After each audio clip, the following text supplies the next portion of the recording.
আসসালামু আলাইকুম। শুভ বিকাল। পরন্ত বিকেলে আমি আমার বন্ধু বসে আছি আজকে হবিগঞ্জ ঐতিহ্যবাহী নিমতলার সিঁড়িতে।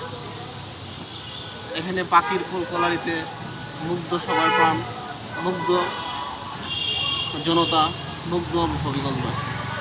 হবিগঞ্জবাসীরা নিজেদের বৈকাল উদযাপনের জন্য এখানে আসে। সবাই এখানে আইসা নিজে একটা হ্যাং আউট করে, ফিলিংস নেয়। সারাদিন কর্মব্যস্ত থাকার পরেও এখানে সবাই এখানে আসে। তারপরে আমরা এখানে আইসা বিভিন্ন ধরনের পাখির কলকলানি শুনি, সূর্য অস্ত দেখি। তারপরে সে গাছগাছালি, পাখপাখালি এখানে দেখা যায়। মানুষ এখানে আসে নিজেদের রিফ্রেশ করার জন্য। সুন্দর একটা বাতাস, সুন্দর মনোরম পরিবেশ। এখানে মুজিবের যে মুরাল, একটা সুন্দর একটা ভিউ। এখানে খাদ্য গুদাম, অনেক বড় একটা খাদ্য গুদাম।